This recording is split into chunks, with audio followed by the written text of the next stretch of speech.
बहुत जल्दी सफेद हो गए। अभी कुछ दिन पहले मुलाकात हुई, सारे बाल काले थे। मैंने कहा अब मेरी मुलाकात हुई, मैंने कहा सारे सफेद कैसे हो गए? कहने लगे जब से माँ गई है ना तब से सफेदी आ गई है। ये एक जुमला इनका ना अंदर तक हिला दिया मुझे। इन्होंने कहा जब से माँ गई है ना तब से सफेदी आ गई है। मुझे याद आया, वाह मालिक, माँ कितनी बड़ी नेमत है। ये तो कलीम दानिश है। मूसा कलीमुल्लाह भी माँ के विसाल के बाद जब तूर पे जाते हैं, आवाज आती है मूसा जरा संभल के आना, अब जरा लहजे को दुरुस्त करके आना। मूसा अब हमारी बारगाह में आ रहे हो, अब जरा सलीके से आइएगा। अर्ज करते मालिक पहले भी आता रहा, लेकिन आज से पहले कभी रोका नहीं गया, कभी समझाया नहीं गया, कभी अदब नहीं बताया गया। फरमाया मूसा जब पहले आते थे ना तो आंचल उठाने वाली माँ पीछे रहती थी, आज माँ कब्रिस्तान जा चुकी है। मूसा अब आना ना तो अब संभल के आना। पहले अगर लहजे तल्ख भी होते थे, माँ की चोली फैलती थी, माँ कहती थी मालिक मेरे मूसा से नाराज ना होना, मालिक वो मेरा लाडला है, मालिक अगर लहजे तेज भी हो जाए मेरे मूसा को माफ कर देना। ए मूसा पहले जब तुम आते रहे हो माँ का आंचल तुम्हारे सर पे होता था, आज मूसा आ रहे हो तो लहजा संभाल करके आना है। इसलिए कि माँ की ममता भी रखी है, माँ का आंचल भी रखी है, माँ की दुआएं भी नकी है। आज झोली फैलाने वाली माँ जमीन पर नकी है। ए मूसा संभल के आना पड़ेगा। समझ जाओ अगर मूसा को कलीम होते हुए इतनी माँ की जरूरत हो सकती है तो तेरे मेरे जैसे को माँ की कितनी जरूरत होगी। खुदा की कसम खा के कहता हूँ ओ लोगों, कामयाब वो नहीं होते हैं जो दौलत पे नाज करते हैं, कामयाब वो होते हैं जो माँ की मोहब्बत और उसके रिश्तों पे नाज किया है।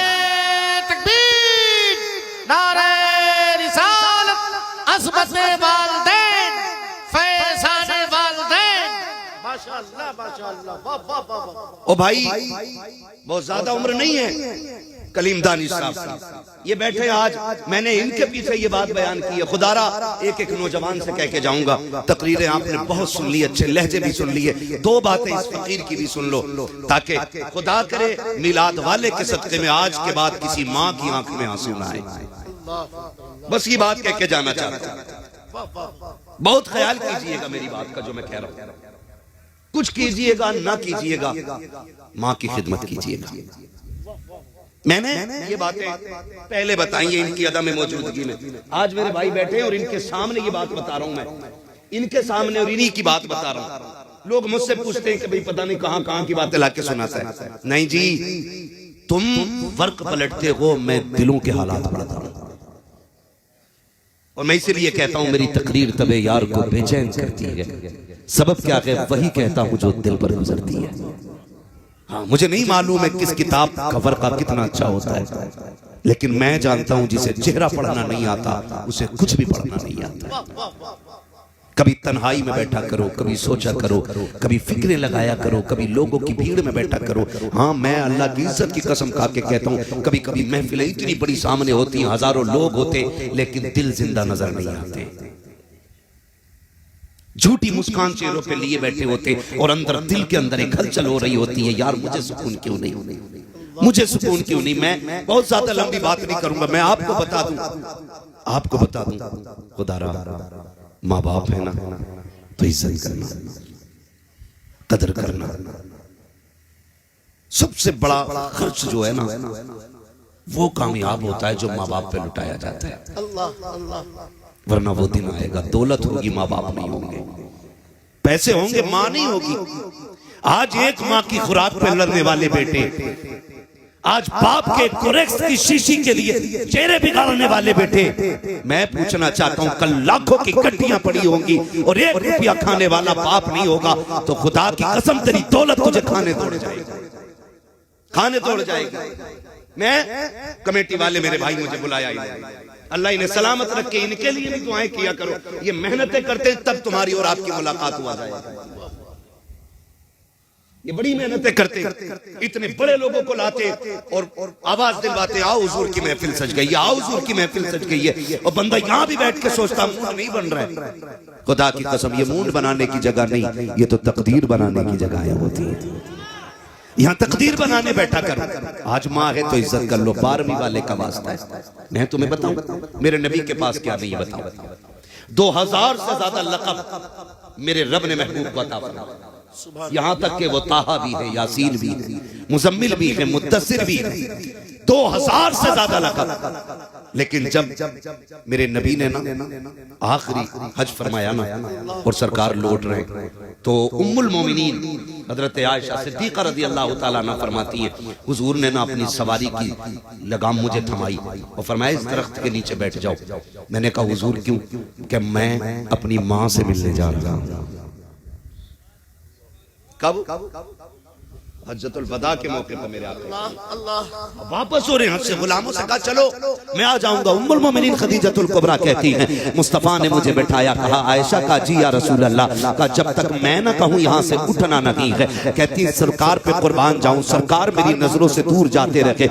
यहां तक कि आका करीम एक टीले पे चढ़े और चढ़ करके मुझसे आड़ में हो गए। जब मुझसे झुक गए ना सरकार, थोड़ी देर गुजरी कि आका की हिचकियों की आवाज आई। कहा सरकार इस दर्द से रो रखे थे कि मैं चाहती थी कि सरकार की ये सवारी छोड़ूं और जाके आका को तसल्ली दूं। मेरा महबूब इस दर्द से क्यों रो रहा है? कहती लेकिन आका का हुक्म था, उठना नकीक़े में बैठी रह गई। थोड़ी देर के बाद सरकार पलट करके आए। कहती जब आए तो मेरे मुस्तफा मुस्कुरा रखे थे। मैंने कहा मेरे महबूब मेरे माँ बाप कुर्बान हो जाएं। सरकार बताए तो सही, अभी इस दर्द से रो रखे थे, वो आवाज किसकी थी? और अब मुस्कुराते हुए आ रखे गए। आका ये मुस्कुराने की वजह क्या है? तब मेरे नबी ने कहा था आयशा मैं अपनी माँ से मिलकर आ रहा हूँ। कहा रोए किस लिए? कहा जब मैं माँ की कब्र अनवर पे गया आज मेरे दिल में ख्याल आया था, काश आज मेरी माँ आमिना जिंदा होती। मेरी माँ ने तब मुझे देखा था जब मेरी उम्र 6 साल थी। जब मेरी उम्र 6 साल थी, आज मेरी माँ होती, दरख्तों को सजदा करते देखती, कितनी राजी हो जाती। पत्थरों को मेरा कलमा पढ़ते देखती, मेरी माँ कितनी खुश होती। आज उनका बेटा आखिरी हज करके आया के अकेला नहीं लाखों सहाबा के साथ गया के आका कहते हैं आयशा मेरे दिल में ख्याल आया ए काश मेरी माँ जिंदा होती और मुझे बेटा कह के आवाज दे देती। आका करीम कहते हैं आयशा मैं माँ की कब्र अनवर पे बैठा और मैंने झोली फैला के कहा था जिंदगी देने वाले मालिक, मौत देने वाला भी तू है, जिंदगी देने वाला भी तू है। आज तेरा महबूब चाहता है काश उसकी माँ जिंदा हो, उसे बेटा कह के सीने से लगा ले, तेरे महबूब का कलेजा ठंडा हो जाए। कभी इतना कहा था कि माँ की कब्र अनवर खुल जाती है। मेरी माँ कब्र से निकली, मुझे सीने से लगाया। कहते आयशा जब मैं माँ को याद कर रहा था तब रो रहा था और मुस्कुरा इसलिए रहा हूँ कि माँ को देख के भी आया हूँ, माँ से बातें करके भी आया हूँ और माँ को अपना कलमा पढ़ा के भी आ गया।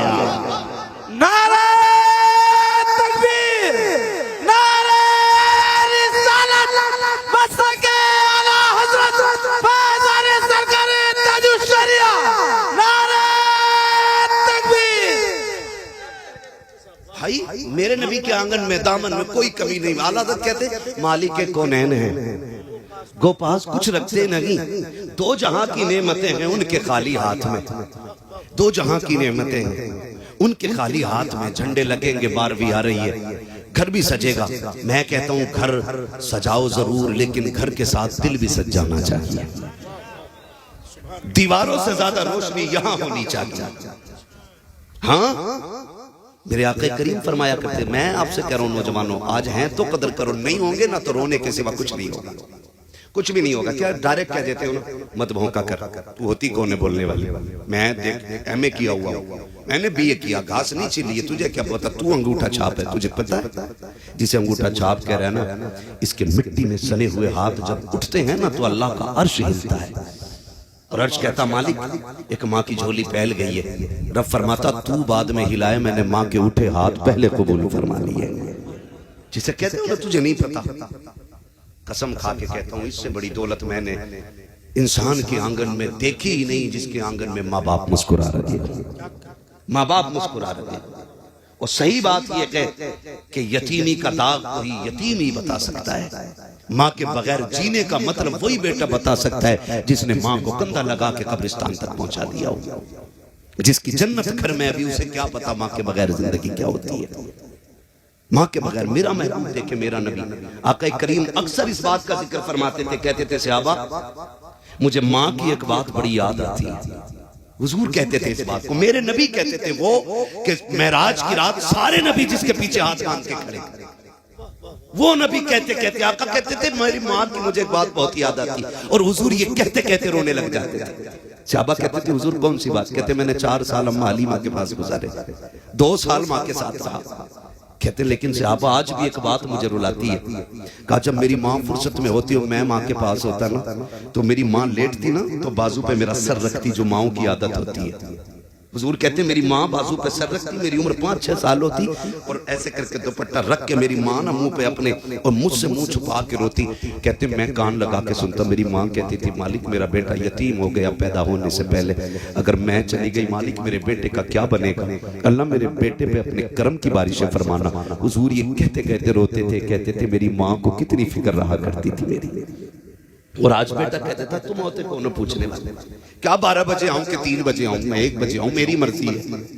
माँ खाना लगाती है, खाना सुनो जवानों, माँ खाना लगा देती है आगे, और बेटे के यार की घंटी बज जाती है फोन की, बेटा खाना छोड़ के भागता। माँ बूढ़ी कहती है अल्लाह खाना छोड़ के नहीं जाते बेटे, दस्तरखान से नहीं उठते बेटे, खा के जाया कर। कहता अभी आया।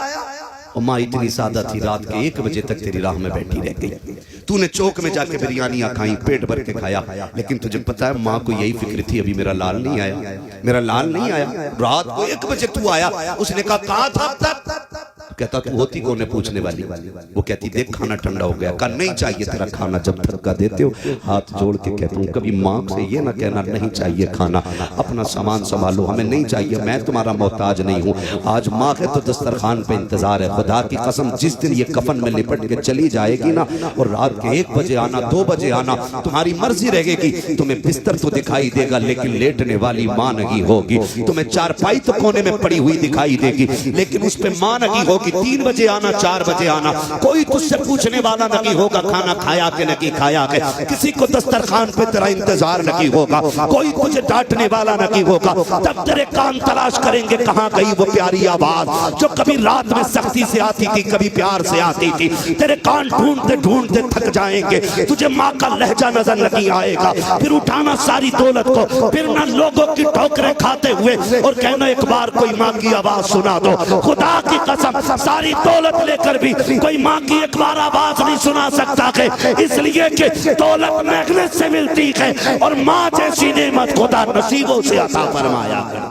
नारे तकबीर, नारे रिसालत, अज़मत वालिदैन, अल्लामा मुफ्ती हम्माद रजा साहब कुला मुरादाबादी, सरजमीन जलालाबाद।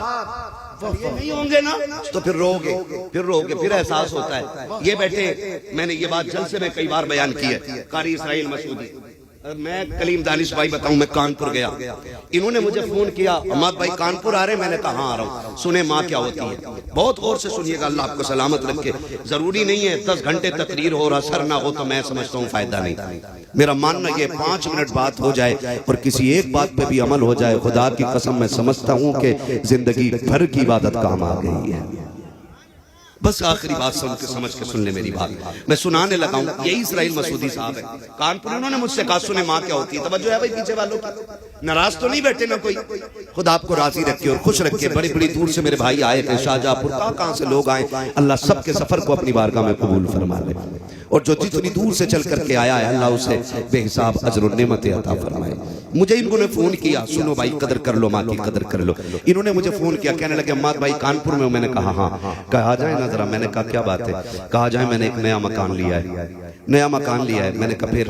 कहा कि आप जरा आ जाएं देख ले मकान को। ये इनकी मोहब्बत है, मैं चला गया, वो इनके मकान में गया, वो मुझे लेके गए, बैठे थे, इन्होंने बात छेड़ दी। कहने लगे मैं जब सबसे पहली बार कानपुर आया था 2-3 महीने मैं घर नहीं जा सका था, तो कहते मेरे माँ बाप मुझसे मिलने के लिए कानपुर चल के आ गए थे।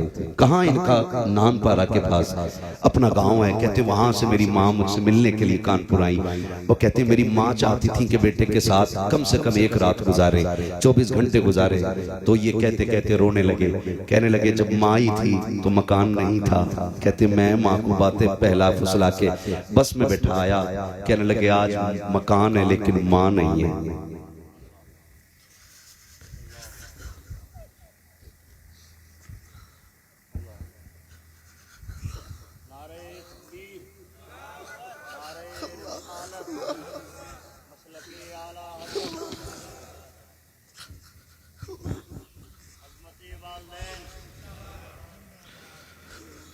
कहने लगे आज मकान है, माँ नहीं है। नौजवान, कल आपके पास गाड़ी होगी, माँ नहीं होगी। आपके पास बंगले होंगे, बाप नहीं होगा। वो जो तुम्हें कंधे पे लेके फिरता रहा ना, आज अल्लाह तौफीक दे उसके कदमों में बिछ जाया कर। वो तुमसे एक सवाल करे ना, कह दिया करो जान भी तेरी है, कह दिया करो उससे जान भी तेरी है। मैं कसम खा के कहता हूं कोई दवा बाप को उतनी ताकत नहीं देती जितने बेटे के मीठे लहजे बाप को ताकत दिया करते। उसके एहसान मानना, मेहनत से पालते माँ बाप में। मिलाद वाले ने आके माँ की कदर बताई, हुजूर ने आके बाप का एहतराम सिखाया। हुजूर के चचा ना जब कभी पीछे चलते थे, आका बाजू पकड़ के कहते थे चचा पीछे ना चले, मेरे बगल में चले। हुजूर के चचा हाथ जोड़ते थे, तेरे कदमों पे कुर्बान जाऊं, मेरी औकात में तेरे बगल में चलूं। तो मेरा नबी कहता था नहीं, सुना है आपका चेहरा मेरे बाप अब्दुल्ला से मिलता है। जब आप पीछे होते हो तो लगता है कि मेरे बाप की पीठ हो गई है, इसलिए चचा मेरे बगल में चला करो। हाथ जोड़ के कहता हूँ बाप की इज्जत कर लो, इनकी कदर कर लो। तुम जो कहते हो बाप को प्यार नहीं, सिर्फ माँ प्यार करती है, नहीं मेरे अजीज ऐसा नहीं होता है। कैसे फैसला कर लिया कि माँ प्यार नहीं करती? का दर्द होता है तो माँ रोती है, बाप नहीं रोता है। ऐसा नहीं होता है, खुदा की कसम बाप के दिल में भी तेरा प्यार है। अगर तू लेट आए तो माँ घर में दौड़ी फिरती है, तो तुझे क्या लगता है बाप बिस्तर पे लेटा है तो उसे तेरे देर से आने का एहसास नहीं, उसको भी एहसास है। फर्क इतना है कि वो बाप है, जल्दी रोता नहीं है। अगर माँ रोती है तो चैन से सोता बाप भी नहीं है। कितने बूढ़े बाप को मैं चौक में खड़ा दिखाऊंगा, रोड पे खड़ा दिखाऊंगा, इतनी रात में क्यों खड़े हो? का बेटा नहीं आया है, काम पे गया था, देर हो गई है। हाथ जोड़ के कह रहा हूँ खुदा के वास्ते, कभी बाप को देर हो जाया करे, तुम भी निकल जाया करो और उसे राजी करने की कोशिश किया करो। इसलिए कि मेरे नबी ने फरमाया है जिससे बाप नाराज होता है उससे खुदा नाराज होता है, जिससे बाप राजी होता है उससे खुदा पाक राजी होता है। नारे तकबीर, नारे रिसालत, मसलके आला हजरत, अज़मते वालिदैन, फैज़ाने वालिदैन, एहसाने वालिदैन, अल्लामा मुफ्ती हम्माद रजा साहब क़िबला। और सुने खुदा के वास्ते, अगर चाहते हैं आप, एक ये पहलू भी है। एक तो ये पहलू है कि औलाद माँ बाप की फरमाबरदारी करे, और एक पहलू ये है कि माँ बाप औलाद को फरमाबरदार बनाए। इस पहलू पे बात करने के लिए 100 बातों की एक बात है, अपने बच्चों को रोजी हलाल खिलाइएगा। हराम की, बेईमानी की, लूटी हुई, चोरी की, झूठ की दौलत बच्चों को ना खिलाना, वरना कल तेरे सामने ये जूता लेके खड़े होंगे, फिर कोई मौलवी और पीर का तावीज काम नहीं करेगा। इसलिए कि जब रगों में खून हराम का होता है ना, तो फिर गर्दन में पड़ा हुआ तावीज काम नहीं आता है। अपने बच्चों को लुक़्मे हलाल खिलाइएगा। मैं नौजवान मेरे सामने बैठे, आपसे मेरी गुजारिश है, जल्दी अमीर बनने के चक्कर में शॉर्टकट यूज न करें। अक्सर शॉर्टकट जो है हराम की तरफ लेके जाता है। हाँ, बिल्कुल नहीं। खालिक कौन? बोले मेरे भाई, जल्दी से बोले। खालिक कौन? और जोर से। खालिक कौन? मालिक कौन? रज़्ज़ाक़ कौन? रज़्ज़ाक़ कौन? जोर से। रज़्ज़ाक़ कौन? अल्लाह। रोजी देने वाला कौन? अल्लाह। जिंदगी देने वाला कौन? मौत देने वाला कौन? महबूब को पैदा करने वाला कौन? आला हज़रत ने हमें हम्द का तरीका बताया, कहते हैं वही रब है जिसने तुझको। अब तक हमने ना बचपन में जो बहारे उर्दू पढ़ी, तामीर उर्दू पढ़ी, इनमें क्या था?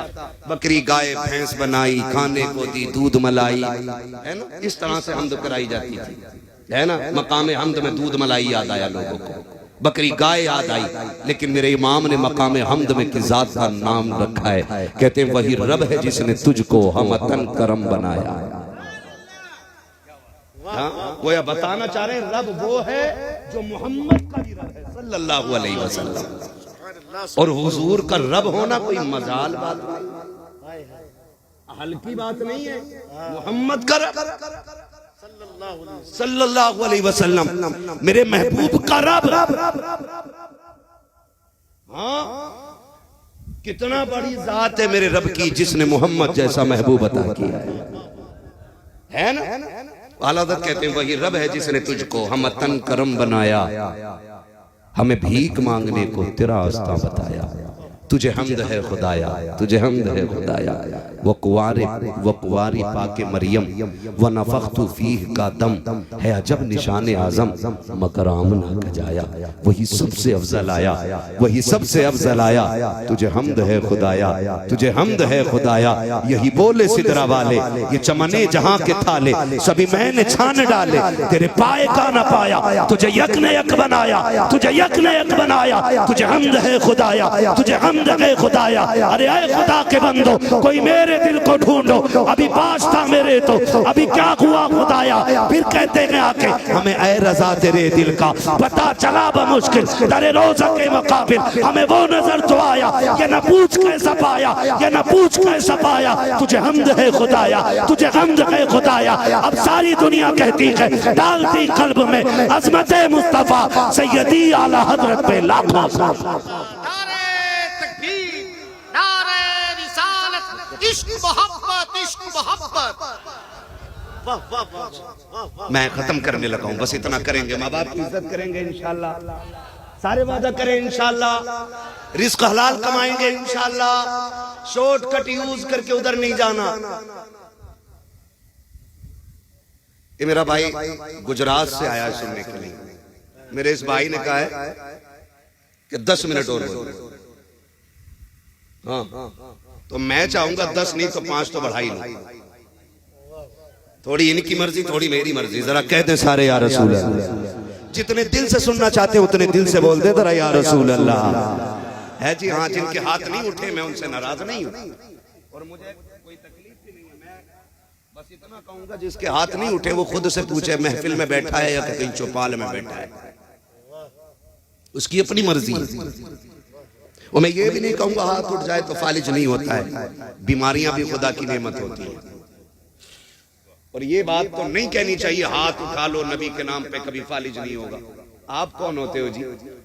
जब इमाम बूसीरी जैसा शख्स बीमार हो सकता है, जब खालिद बिन वलीद जैसे शख्स को बीमारी लग सकती है, तो तू कौन होता है यहाँ ठेका बांटने वाला?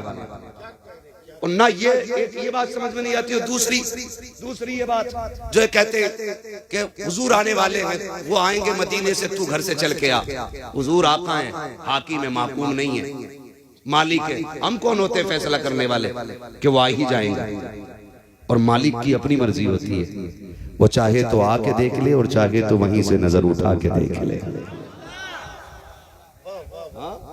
नजर उठा के देख ले और चाहे तो आके देख ले। याद रखिएगा आका करीम है हमारे। कौन है आका हमारे? जोर से कौन? और जोर से आला हज़रत क्या कहते हैं? फुर्सतें दी है खुदा ने दामने महबूब को, जुर्म खुलते जाएंगे, आका छुपाते जाएंगे।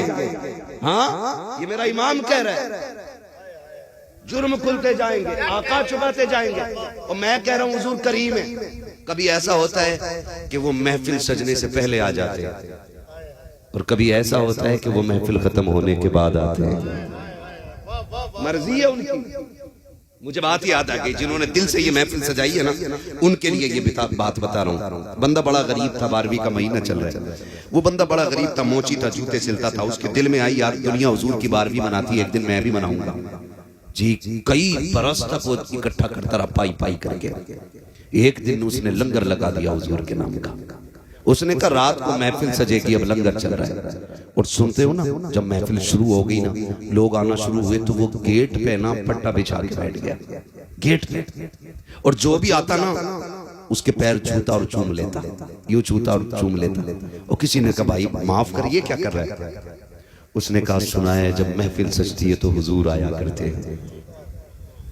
पता नहीं हुजूर आए और चले जाएं मुझे खबर ना हो, इसलिए हर पैर को छू रहा हूं, धोखे ही से सही कम से कम हुजूर के पैरों तक हाथ पहुंच जाए।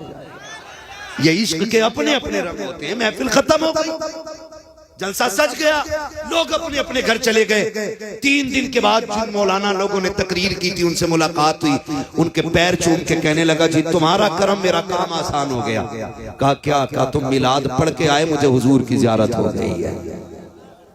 कहा क्या? कि जब सब अपने अपने घर चले गए, मैं भी बिस्तर पे लेटा, मेरी आंख लगी तो ख्वाब में हुजूर आए और मुझसे मुसाफा करके कहने लगे सुन, जितने तेरी महफिल में आए थे सबको खबर दे दे, तू भी बख्शा गया है, सारे आने वाले भी बख्श दिए गए। तो हुजूर करीम है, कभी वो महफिल खत्म होने के बाद आ सकते हैं और वो चाहें तो पहले भी आ सकते हैं। उनकी महफिल होना तो फिर दिल से होनी चाहिए। और मैं एक बात अक्सर कहता हूं, दिल से जो बात निकलती है असर रखती है, पर नहीं ताकत परवाज मगर रखती है। वल्लाह वो सुन लेंगे, फरियाद को पहुंचेंगे। इतना भी तो हो कोई जो आ करे दिल से। कितने लोगों ने मदीना शरीफ देखा है, बता दें जरा। महफिल में कितने लोगों ने देखा मदीना शरीफ? अच्छा, पक्के मकान कितने लोगों के, जरा हाथ उठा के बता दो। पक्के मकान कितने लोगों के? वाह जी वाह, वाह जी वाह। अल्लाह तुम्हारे मकान और पक्के कर दे। मुझे इससे कोई जलन नहीं है। किचन में आप 10 लाख लगा लेते हो, 2 लाख लगा के वो मदीना नहीं देखने जा सकते जिस मदीने को देखने की हर फरिश्ते के सीने में तमन्ना रहती है। मैं बंदों की बात क्या कर रहा है ना। तो आप बैठे, खुदा आपको सलामत रखे। बस मैं बात पूरी करने लगा हूँ। रज़्ज़ाक़ कौन है? सबक याद है ना? रज़्ज़ाक़ कौन है? सारे अपने रब का नाम ले लें। पता नहीं कब से नहीं पुकारा, और खुदा करे ये वो घड़ी हो जिसमें मकबूलियत की हवा चल लगी हो, और अपने रब को जोर से पुकारे। रज़्ज़ाक़ कौन है? माशाअल्लाह। खालिक कौन है? मालिक कौन है? हाँ, ये अकीदा है। अब अंदाजा लगाइए, जब रज़्ज़ाक़ अल्लाह है तो जो बंदे दुकान पे बैठ के कहते हैं मौलवी झूठ ना बोलें तो मुनाफा ही नहीं होगा, उनसे मेरा एक सवाल है, रज़्ज़ाक़ अल्लाह है तो फिर झूठ क्यों बोल रहा है? रज़्ज़ाक़ अगर अल्लाह है तो झूठ क्यों बोल रहे हैं? फिर अल्लाह पे या तो भरोसा पक्का नहीं है या अकीदा ही पक्का नहीं है। और अकीदा अगर पक्का है ना तो फिर झूठ ना बोलना। और रह गई दुकान की बात, फ्रंट के लिए लड़ जाते हैं। और कई बंदे ऐसे भी होते हैं ना हमारे बीच के, जहां एक की दुकान लगी और वो चल गई ना तो दूसरी भी वहीं खोल देता जाके। कह रहा लग रहा है ये चीज ज्यादा बिक रही है यहाँ, तो फिर इशारा कह रहा क्या मैं दे रहा? बोले वो 10 रुपए मीटर दे रहा। क्या मैं 9 रुपए मीटर दूंगा? इधर और खरीदार भी कम बदमाश नहीं है। अगर दुकानदारों पे इतनी लंबी छुरी है ना तो खरीदार पे इतनी लंबी, जिसका दाव लग जा वही काट लेता। खाली बेचने वाला नहीं काटता, कभी खरीदार भी काट लेता है। आप कहेंगे वो कैसे काटता है? 2 दुकानदार देके कह रहे आपसे झूठ नहीं, वो 8 को दे रहा, तू बता। उसने कह दी मैं 9 से कम नहीं दूंगा। फिर उससे जाकर कह रहा बताओ भाई चच्चा वो आ गया 8, तुम कितना दे रहे? वो कह रहा ग्राहक बढ़ाना, आज घाटा ही उठा लो। उनने कह लेट मैं लेट चल जा। अब बताओ यहाँ खरीदार ने काटा के बेचने वाले ने? बोलो जोर से। ख्वाजा निजामुद्दीन औलिया की नगरी है। आपने मुरीद को एक आना दे करके फरमाया जा दाल लेके आ, भूख लगी है। मुरीद आया दौड़ा दौड़ा और उसने कहा कि भाई दाल दे दे। कहा कितने की? का 1 रुपए का 1 चमचा। दूसरे वाले ने कहा इधर का मैं 2 दूंगा। उसने कहा वो 2 दे रहा, तू बता कितने में देगा? उसने कहा मैं 3 चम्मच दूंगा। उसने कहा चल मैं 4 दे रहा हूं।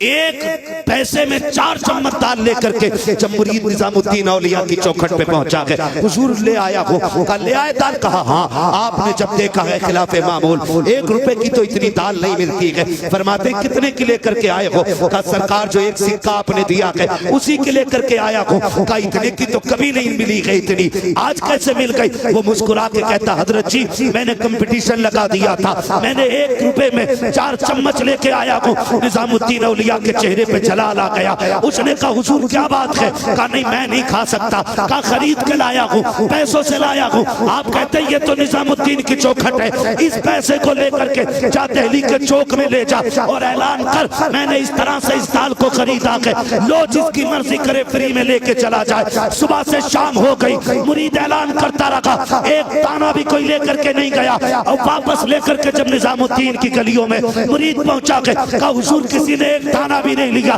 निजामुद्दीन औलिया की चीख निकल जाती है, कहते हैं भी इतने बुरे दिन नहीं आए हैं। अगर दिल्ली की आवाम इसे हराम समझती है तो निजामुद्दीन औलिया इसे छूना गवारा नहीं करता। अल्लाह अल्लाह अल्लाह अल्लाह, जिंदाबाद जिंदाबाद। नारे तकबीर, नारे रिसालत, फैज़ाने सरकारे महबूबे इलाही। सुभान अल्लाह, समझ रहे मेरी बात? ओ भाई चोरी नहीं हुई थी, छीना नहीं था, मर्जी से खरीदा था। और वो दिल्ली की आवाम थी, खुदा की कसम आज के पीर से ज्यादा तकवा था उसका। आज के पीर से ज्यादा तकवा, इल्ला माशाअल्लाह।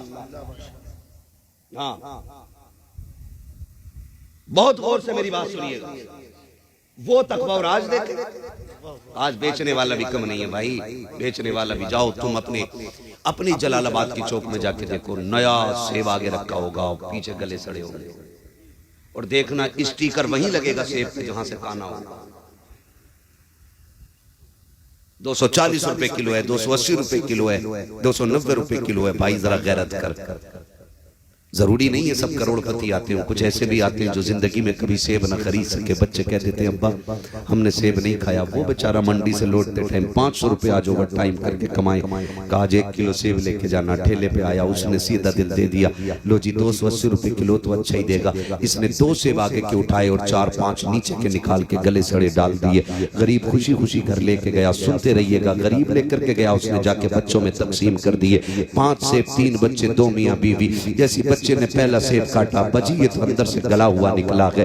माँ ने अपने हिस्से का सेब दे दिया, ले बेटे मुझे सेब अच्छा नहीं लगता है। खुदा की कसम माँ का लहजा कितना मीठा होता है, कितना प्यारा झूठ माँ बोल देती है। जब देखा बेटे के हिस्से का सेब खराब हो गया है, उसने अपने हिस्से का दे दिया, कहा बेटे ये मैं सेब नहीं खाती हूँ, मैंने तो बस ले लिया था, ये कह के बेटे को दे दिया। दूसरे बच्चे का गला निकला। हाथ जोड़ के गुजारिश करना चाहता हूँ, दुकानदार हो तो धोखा न देना।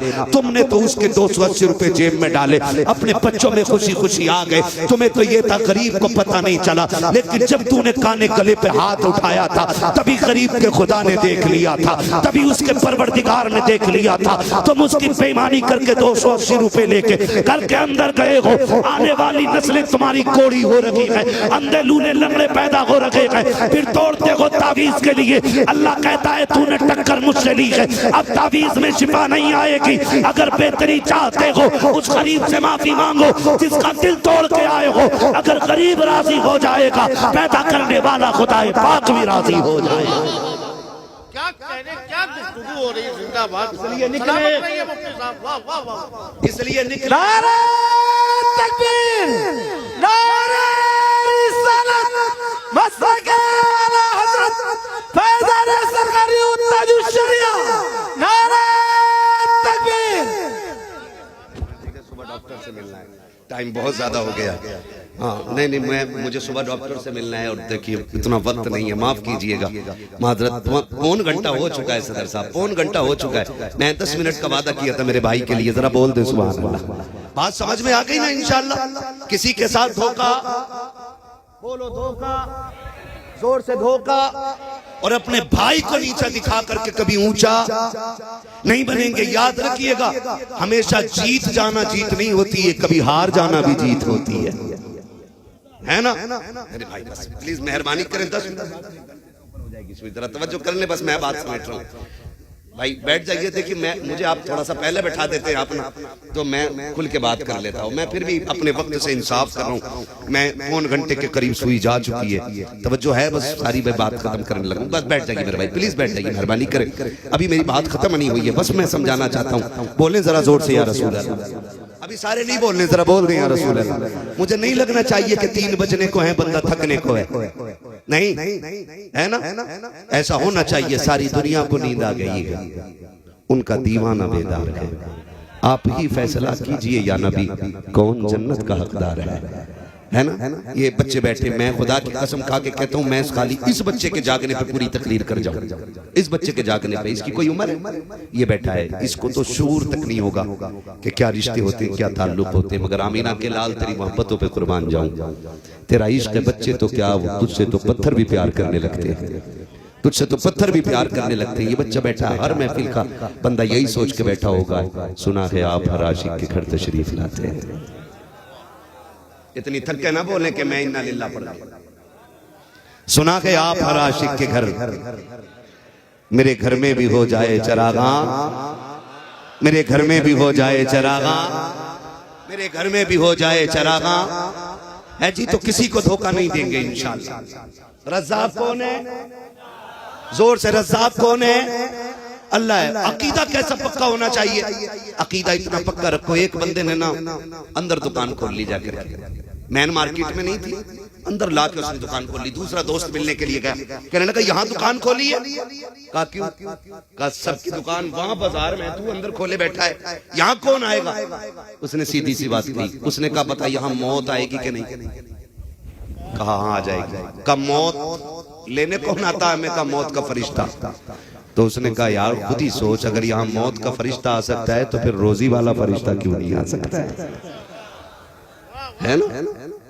मौत का फरिश्ता क्यों नहीं आ सकता? तो भाई अल्लाह पे भरोसा करके बैठे, अल्लाह पे भरोसा। हमने सोचा था ये कुर्सियां मिलेंगी, कोई नेकियां थी हमारी, कोई अमल था, कोई सजदे हमने एक्स्ट्रा कर लिए थे जो ये इज्जतें मिलती नहीं जी। अल्लाह पे भरोसा रखो, वो उतनी बुलंदियां देता है जहां बंदे का कयास नहीं जाता है। नहीं बाप वाकई आपको ही नहीं होगा मेरे भाई, मेहरबानी करें मुझ पर रहम खाए, मुझे डॉक्टर से मिलना है। मैं खाली अगर मुझे घर जाना होता ना मैं कोई मसला नहीं करता, बस मुझसे फरमाइश की थी मेरे भाइयों ने हुजूर का शजरा पढ़ दिया जाए। 12वीं रात भी है, 12वीं की रात आने वाली है, हुजूर की विलादत का महीना आ गया है, मैं हुजूर का शजरा पढ़ने लगा हूं। पहले वादा करो इंशाअल्लाह रोजी हलाल कमाएंगे, वादा करें इंशाअल्लाह हराम से बचेंगे, बेईमानी से बचेंगे, ईमानदारी की खाएंगे और झूम के कहेंगे खाते हैं तेरे दर का। अजीब अजीब बंदा है, हराम से पूरी बिल्डिंग बना ली, ब्याज लेके पूरा मकान बना के कह रहा हाजा मिन फजले रब्बी। हराम से पूरी बिल्डिंग खड़ी कर ली, गेट पे लिख रहा है हाजा मिन फजले रब्बी, सारा पैसा हराम का लगा। मुझे बता अगर तू शराब पे जमजम लिख देगा तो क्या वो शराब जमजम बन जाएगी? लठिया बराबर चल रही है, तू चाहे पूरा कुरान लिखवा ले दीवारों पे।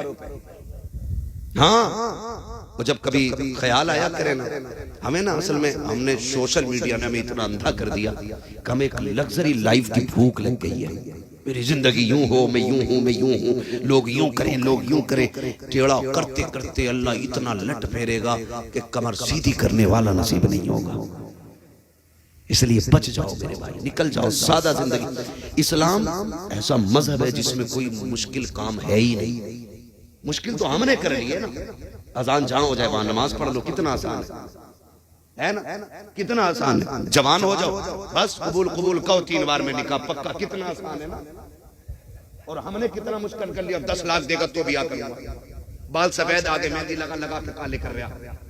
जब जवान था तो 20 लाख के लिए मर रहा था, और जब बूढ़ा हो गया तो कह रहा कोई बताओ ना कोई लोनिया ही मिल जाए ढंग की। अब उम्र निकल गई तो कह रहा बस लोनिया ही मिल जा, ठीक है ना, ढंग की अभी ढंग की लगी है। जब उम्र 45 की आ गई तो कह रहे करा दो निकाह बस लड़की हो। फिर यहाँ आ जाता है करीम भाई के बस लड़की हो चाहे जैसी हो, मैं रड़ुआ नहीं मरना चाहता। तो ये मुश्किल हमने पैदा की है ना, अल्लाह ने तो आसान किया, आसान किया है ना भाई। हम ख्वाब देखते हैं ना हम एसी में, लेकिन जिंदगी तो जितनी नेचुरल होगी उतनी अच्छी होती है, जितनी नेचुरल हो। मिट्टी पे लेटने वाले आसानी से बीमार नहीं होते, और गद्दों पे सोने वालों को कभी सुकून की नींद नहीं आती।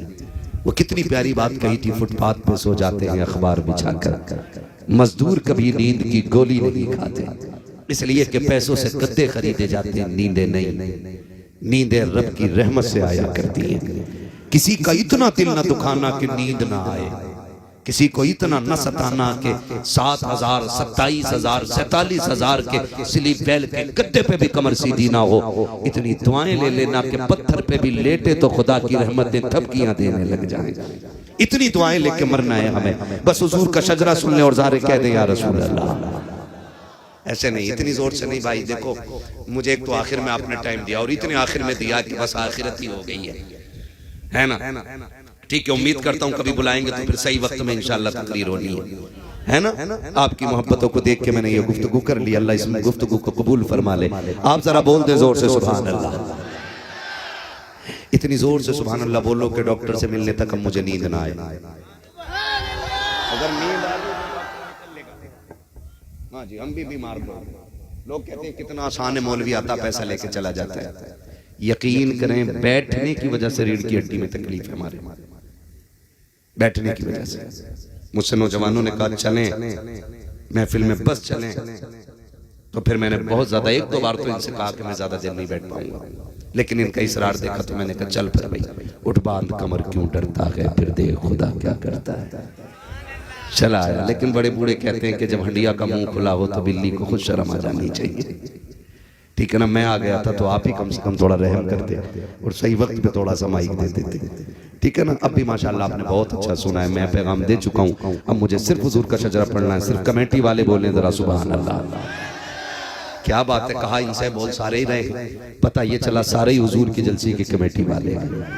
बिल्ला किसी के भी लगा हो दिल पे हुजूर के इश्क की मोहर तो सबके लगी होगी ना।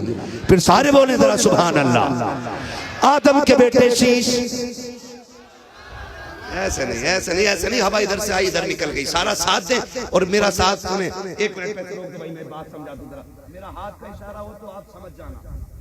क्या समझोगे ना, मौलवी की सांस फंस रही है। सुभान अल्लाह बोलो ताकि वो सांस ले ले। बात साफ सुथरी कलीम भाई अच्छी रहती है, खाली नेकी का झांसा दे के अपना काम नहीं निकालना। अपना मतलब भी बयान करूंगा। मैं चाहता हूं कि सुभान अल्लाह कहें तो फिर मुझे बीच में सांस मिल जाया करेगी। कितनी जोर से बोलेंगे सुभान अल्लाह?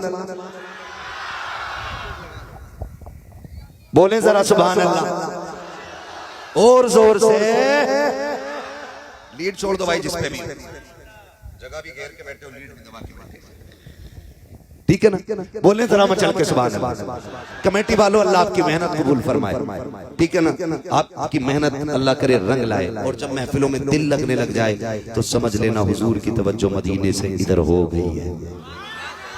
ये हमारे बुजुर्ग फरमाते हैं मकबूलियत की अलामत है। बताओ दिल लग रहा है कि नहीं महफिल में, तो समझें हुजूर की तवज्जो महफिल में हो गई है। और ये मकबूलियत की घड़ियां हैं। अल्लाह इन बुजुर्गों के कदमों की बरकत से महफिल कबूल फरमा ले। ये हमारे बड़े लोग हैं, ये सारे सर के ताज हैं सूफी साहब क़िबला, और ये तमाम तरह बाप और ये हमारे बुजुर्ग बैठे हुए हैं, उलमा बैठे हुए हैं। इन सब की दुआओं को सर का ताज बना के मैं पढ़ रहा हूँ। जरा बोल मेरे बच्चे सुभान अल्लाह। क्या बात है मेरे लाल, अल्लाह तेरे माँ बाप को सलामत रखे और तुझे अल्लाह बेहतर मुस्तकबिल अता करे। अब सारे बोले जरा सुभान अल्लाह।